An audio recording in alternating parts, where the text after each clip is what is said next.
सहने में जो आनंद है भोगने में नहीं है, विश्वास करो। ये भोगी सब देखो मच्छर नहीं उड़ाए उड़ते, सच्ची मानना। छोटी छोटी बातें, छोटे छोटे विकार, कल्पनात्मक भय, ये सब मच्छर है। ये सब आकर के प्रेरित करते, क्लेशित, अशांत, नींद नहीं आ रही, नाना प्रकार की चिंताएं ग्रसित। और आप अगर मधुकरी भी मांग के रूखी सूखी मिली खाए तो आराम से 6 की जगह 8 घंटे सो गए, क्या परेशानी। सहने से जो शीतलता मिलेगी, जो आनंद मिलेगा, जो अमृत मिलेगा, वो भोगने से नहीं मिलेगा, विश्वास कर लीजिए। और जिन लोगों के हृदय में ये धारणा बैठ गई है कि मैं तो गृहस्थ हूं, ये तो विरक्तों की बात कर रहे होंगे, सच्ची मानिए ये गृहस्थ विरक्त बाहरी मार्ग की बात है। आंतरिक हम सब एक पिता के बच्चे हैं। हम का एक ही आनंद प्राप्त करने का केवल भाव रखना है। हमारे अंदर ये भाव नहीं होना चाहिए कि हम गृहस्थ हैं और भोग भोगे, हमारे लिए तो छूट है, पास दे दिया भगवान ने। ये बेचारे अभागी हैं बाबा जी लोग। हाँ, हम तो बड़े भाग्यशाली, हमें पास मिल गया कि भोगो परम पद में आरूढ़ हो जाओ। जैसे भ्रम बैठ गया हो तो स्वयं श्री भगवान के मुख के वचन है, स्वयं भगवान श्री कृष्णचंद्र जी कह रहे हैं, हे प्रिय उद्धव, ये जो गृहस्थ में है पुरुष, कुटुंब के भरण पोषण में लगे हुए हैं, इनको चाहिए कि ये अपने परिवार में आसक्त ना हो। भगवान आदेश कर रहे हैं, जगत गुरु हैं, हम सबके स्वामी हैं। बड़ा कुटुंब हो तो भी वो भजन में ये प्रमाद न करे कि हम तो परिवार के पालन पोषण में ही, व्यापार नौकरी आदि में ही अपने समय को लगाए हुए हैं। भाई हमें तो समय भजन का नहीं मिलता, सत्संग का नहीं मिलता, ठाकुर सेवा का नहीं मिलता, बड़ा परिवार है। तो स्वयं भगवान कह रहे हैं, प्रमादेत कुटुंब्यपि न, वो प्रमाद ना करे बड़ा कुटुंब जान करके कि हमें तो बहुत व्यापार नौकरी के द्वारा धन कमाना है, परिवार का भरण पोषण करना है, भजन पूजन नाम जप ये सब बाबा जियों के नाम है, उनको करना है। भाई हम गृहस्थ हैं, हम खूब भोग भोगे, परिवार में ऐसे खूब आसक्त रहें और बाद में ठाकुर जी विमान लेके आएंगे कि बैठो इसमें चलो, बड़े कृपा की तुमने। बहुत सावधान। आपको लग सकता है कि हम गृहस्थी में हैं, इतना सब करते हैं, भजन कैसे हो सकता है। आप अभ्यास करें, अभ्यास से सब हो सकता है। जब एक चक्रवर्ती सम्राट महाराज अम्बरीश संपूर्ण राज्य का पालन करते हुए भजन कर सकते हैं, तो ये हमारे प्रभु ही हमें ऐसे आचरण करके दिखा रहे, वो भगवत स्वरूप है। तो हम भी तो प्रभु के बच्चे हैं। हमें अगर छोटा सा परिवार मिला है, 10, 20, 25 लोगों के भरण पोषण की सेवा मिली है, तो हम बहादुरी के द्वारा खूब व्यापार नौकरी आदि करते हुए, भगवत स्मरण करते हुए, सत्य का पालन करते हुए, धर्म का पालन करते हुए अपनी जीवन यात्रा पूरी करें। यदि हम परिवार में आसक्त होकर प्रमादवश ऐसा कि मुझे भजन करना, संयम से रहना, ये सब मेरे विषय नहीं है, भूल मत करो। हम सब भगवत कार्य के लिए आए हुए हैं। जैसे कई बार चर्चा में कहा है, प्रभु ने 84 लाख योनियों से हमें निकाल कर बीच चक्र से और मनुष्य शरीर दिया है। ये हमारे किसी कर्म का फल नहीं है। कोई ऐसा ना सोचे कि हमने कर्म किया तो मनुष्य बने। सुअर, कुत्ता, गधा, चिड़ै, चुनगुन बन के कौन सा कर्म किया भाई जिससे मनुष्य बनते। ये तो केवल कृपा सिंधु की अहेतुकी कृपा से मनुष्य जन्म मिला। चूको मत, बहुत विचित्र संसार है, इतने भयानक भयानक कष्ट हैं जीवों को, पूछो मत। सावधान हो जाओ, एक एक कदम संभाल संभाल करके चलो। जब प्रभु ने भेजा तो जो वैराग्य मार्ग के पथिक बने, उनसे प्रभु ने पूछा कि तुम जाओ और मृत्यु लोक में मेरा भजन करके मुझे प्राप्त हो। बोले ठीक है प्रभु, जैसी आज्ञा। लेकिन एक ने कहा कि प्रभु हम बिना दुल्हन के नहीं रह सकते, बिना लड़का बच्चा के नहीं रह सकते, बिना संसार के सुखों के नहीं रह सकते। तो बोले दिया, जाओ ये सब दिया, लेकिन मेरा विस्मरण न होने पावे, ये ध्यान रखना। प्रभु ने तुम्हें भेजा है एक जन्म केवल, आप सतत स्मरण कर ले तो आप इस संसार चक्र से मुक्त हो जाएंगे। आप बिना इन भोगों के नहीं रह सकते थे, इसलिए गृहस्थ धर्म में आपको प्रभु ने ये सब सृष्टि के भोग दिए। लेकिन शर्त है, उनको भोगते हुए तुम भगवत स्मरण करो। इनको था कि तुम वैराग्य से युक्त होकर तदाकार वृत्ति के द्वारा भगवत स्मरण करते हुए अपना कार्य पूरा करो। कार्य दोनों को एक ही है, भजन करते हुए जीवन व्यतीत करना। ये वैराग्य प्रधान है और वो राग युक्त दिखाई देते हैं, लेकिन अंदर से उनका भी चिंतन निरंतर भगवत स्वरूप का हो, तब दोनों भगवत प्राप्त हो जाएंगे। जैसे यहां भारत सरकार का आदमी कहीं बाहर भेजा जाए, वो कह दे कि हमें वहां बंगला चाहिए, गाड़ी चाहिए, लड़का लड़की चाहिए, ब्याह, ये सब पास कर दिया, जाओ इतने वर्ष तक विदेश में रहकर हमारे देश का काम करके वापस आ जाओ। अब वहां वो गया और खूब बच्चों को पढ़ाना लिखाना और ये सब इसी में पूरा समय व्यतीत किया, और जब लौट के आया पूछा प्रधान कार्य किया जिसके लिए तुम्हें सुविधाएं दी गई? बोले नहीं, वो तो बच्चे का ब्याह पढ़ाना लिखाना सब इसमें समय गया, तो वो दंड का अधिकारी होगा, क्योंकि तुम्हें सारी सुविधा मिली थी राजकीय कार्य करने के लिए, राजकीय कार्य को विस्मरण कर लिया तो फिर उसका परिणाम तुम्हें भुगतना पड़ेगा। ऐसे ही हम आए हुए हैं साधन धाम मोक्ष कर द्वारा, पाई न जे परलोक संभारा, सो परत्र दुख पावई, ये दंड है। सो परत्र दुख पावई, सिर धुनि धुनि पछताए, कालहि कर्म ही ईश्वर ही मिथ्या दोष लगाए। बड़ा कुटुंब हो तो भी भजन में प्रमाद ना करे, प्रभु ऐसा आदेश कर रहे हैं। बुद्धिमान पुरुष को ये बात समझ लेनी चाहिए कि इस लोक की जितनी वस्तुएं हैं सब दिखावटी हैं। जैसे एक जादूगर आता है, गांव में देखा है ऐसा, जब स्कूल जाते थे तब देखा, गांव में एक आया, वो एक टोकरी सी लिए हुए था, पूरे डमरू बजाया, गांव के सब लोग एकत्रित हुए और सबसे पूछता तुम्हें क्या चाहिए? तो बोले हमें अमुक वस्तु चाहिए। उसी पहले टोकरी सबको दिखा दी, कुछ नहीं, फिर जो सब टोकरी से निकालता रहे सब रख दिया। एक व्यक्ति उसमें से एक नारियल का फल जो है खाने की चेष्टा, उसका खाना नहीं, छूना नहीं, केवल देख सकते हो, छुए तो जादू का है। तो इस सृष्टि को इंद्रजाल कहा गया है, माया के द्वारा रचित। सबसे बड़ा जादूगर श्री हरि अपने जादू के द्वारा ये विस्तार किए हुए हैं। छूना नहीं कुछ, अंदर से कहीं राग मत कर लेना किसी वस्तु में, तो सच्चिदानंद रस का अनुभव प्राप्त कर लोगे। अगर छुओगे तो पेट भरेगा नहीं, क्योंकि जादू की वस्तु है, तृप्ति होगी नहीं, आज तक नहीं हुई। खूब भोगते हुए जीवन केवल भ्रमात्मक लग रहा है, खाते चले जा रहे, इतना जीवन हो गया, भोगते चले जा रहे, आज तक तृप्ति नहीं। क्यों? क्योंकि सब झूठी वस्तुएं हैं, सब नाशवान वस्तुएं हैं, सब माइक वस्तुएं हैं। ये और समझे न समझे, लेकिन आप तो परमार्थ के लिए चयन किए गए हो, चाहे गृहस्थ हो चाहे विरक्त हो, दोनों प्रभु के शरणागत हो। आपका तो लक्ष्य दृढ़ होना ही चाहिए। प्रभु स्वयं कह रहे हैं जितनी इस लोक में वस्तुएं आप देख रहे हो वो सब झूठी है, सब माया के द्वारा रचित है, स्वप्न के समान है। उमा कहूं मैं अनुभव अपना, सत हरि भजन जगत सब सपना। ऐसे ही अन्य लोकों की जो भोग वस्तुएं हैं वो भी थोड़ा दिव्य है, दिखाई देती है, पर है वो भी स्वाप्निक, वो थोड़ा अच्छे स्वप्न है। ये मलिन माया के द्वारा रचे हुए तिनके से लेकर ब्रह्मलोक तक ये सब माइक है, ऐसा मन में बैठा लो। और यही सत्य है, स्वयं जगत गुरु भगवान कह रहे हैं। हे उद्धव, ये जो पत्नी पुत्र भाई बंधु और अपने बुजुर्गजन ये जितने भी हैं, इनका जो मिलना है ये सब ठीक ऐसे है जैसे कोई बटोही रास्ता में चलता है और प्यास लगी तो जब पौशाला में जाता है तो बहुत लोग मिल जाते हैं, पानी पिया चल दिए। जैसे स्टेशन में गए तो देखा बहुत से यात्री हैं, वो विलंब से आनी है गाड़ी तो बैठकर बातचीत करते हैं, चाय पीते हैं, हंसते हैं। जब गाड़ी आ गई तो अपने अपने टिकट के अनुसार हम चल देते हैं। ठीक जैसे पौशाले का मिलन, जैसे स्टेशन का मिलन, जैसे मेला में मिलन, बिल्कुल ठीक ऐसे ही परिवारजनों का मिलन है। स्वयं प्रभु कह रहे हैं इस बात पर विश्वास करो, मनन करो। ये हमारा जो शरीर संबंध का जाल फैला हुआ है, सुत बनिता आदि जान स्वार्थ रत ना करुणे सभी से, तात मात सुत दार देह में मति अरुझय मति मंदा, हित किशोर को है चकोर तू लखी वृंदावन चंदा। जैसे स्वप्नों नींद टूटने तक ही रहता है, वैसे ही ये जितनी मिलन जुलन वाली संबंधी हैं, वृत्तियां हैं, ये बस जब तक श्वास चल रही तब तक, इसके बाद श्वास छूटी कोई तुम्हारा नहीं। जैसे स्वप्न है, नींद में हो तो सब व्यापार दिखाई दे रहा, जगे तो केवल आप थे। ऐसे ही जब यहां से जाओगे तो हंसा अकेला उड़ा, जिंदगी में लाखों का मेला जुड़ा, हंसा जब जब उड़ा तो अकेला उड़ा। ये बैठा लो हृदय में। आप अभी अगर शरीर छोड़ने का समय आए तो सिर्फ आप अकेले होंगे।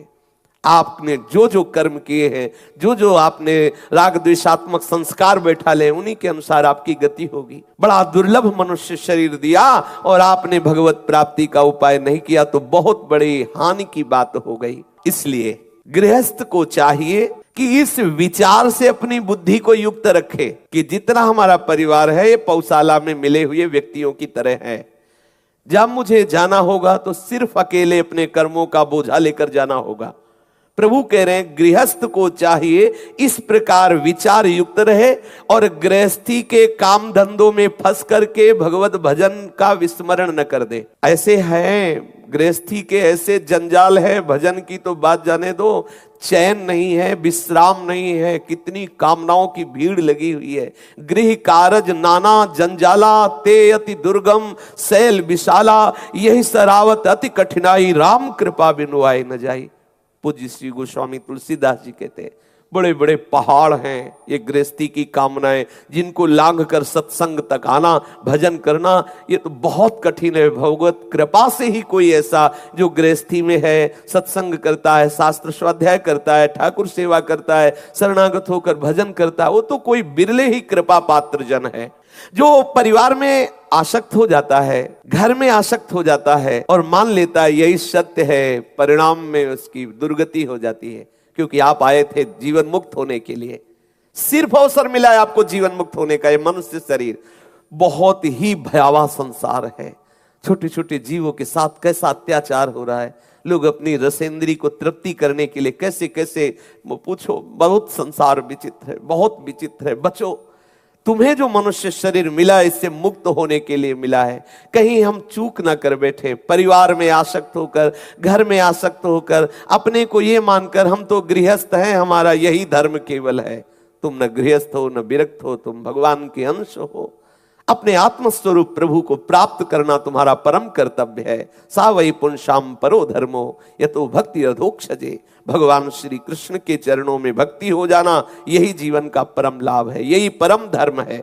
जो इस शरीर में अहंकार कर लेता है, शरीर का अहंकार, मैं स्त्री मैं पुरुष, मैं विद्वान मैं जवान मैं रूपवान मैं गुणवान मैं धनवान, इस अहंकार के अंतर्गत ही आता है।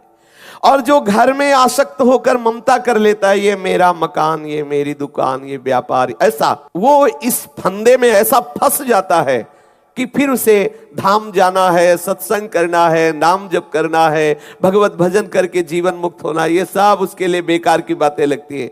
अरे कौन, ये तो जिन निठल्ले जिनके कोई काम नहीं बाबा जियों को, वो करे, हमारे पास तो बहुत काम है। बेटी दमाद लड़का बहु परिवार, ये जाल है माया का। अपने वास्तविक कर्तव्य की तरफ दृष्टि यदि नहीं रखी तो ये सब व्यर्थ हो गया। वास्तविक कर्तव्य है भगवत प्राप्ति, ये सच्ची मान लीजिए सबके लिए। कब जगोगे? अगर इस जन्म में नहीं जगे तो कब जगोगे? जब से सृष्टि हुई यही सब करते चले आए। ये बहुत बढ़िया अवसर प्रभु ने दिया, जाग जाग, ये जागने के लिए अवसर दिया है। जाने तब ही जीव जग जागा, जब सब विषय विलास विरागा। जाग जा, जे ही तू जगेगा तेरा स्वप्न टूटेगा तो तुझे दिखाई देगा। जे ही जाने जग जाए हेराई, जागे जथा स्वप्न भ्रम। ये सब भगवती माया के द्वारा रचित नाटक है। भगवान श्री कृष्ण स्वयं कह रहे हैं कर्मभिर्गृह मेधि यही रिष्ट्वा मामेव भक्तिमान तिष्ठेद वनम वोपविशेत प्रजावान वा परिव्रजेत यत्स्वासक्त मतिर्गेहे पुत्र वित्तैषणातुरः स्त्रीणः कृपण धीर मूढ़ो ममाहमिति बध्यते। गृहस्थ को भक्तिमान होना चाहिए। आए हुए अतिथियों की सेवा, संत सेवा, ठाकुर सेवा और जो भी, और निरंतर नाम जप, जो भी अन्न धन है उससे हम जब गौ सेवा, अतिथि सेवा, ठाकुर सेवा, संत सेवा ये करते हैं ना, तो हमसे कुछ ऐसे अपराध होते रहते हैं जो जाने अनजाने में। जैसे कोई कृषि करता, खेती करता है तो जोतने में या ऐसे पदार्थ फेंके जाते हैं फसल रक्षा के लिए, जिससे बहुत से जीव मरते हैं। सोहनी लगाने में बहुत से जीव मरते हैं। कई ऐसी प्रक्रियाएं हैं जिसमें बचाना भी चाहे तो नहीं बचा सकते, बहुत से जीवों की हत्या हो जाती है। यदि अतिथि धर्म का, साधु सेवा, ठाकुर सेवा, गौ सेवा, ऐसी सेवाएं होती है, भगवत स्मरण होता है, तो निष्पाप होकर वो भक्तिमान गृहस्थ भगवत प्राप्ति के योग्य हो जाता है। भक्तिमान पुरुष गृहस्थोचित शास्त्रोक्त कर्मों के द्वारा मेरी आराधना करता हुआ अगर घर में ही वास करता है और मेरे भक्ति मार्ग का अनुसरण करता है घर में रहकर, तो भी वो भगवत प्राप्त हो जाता है।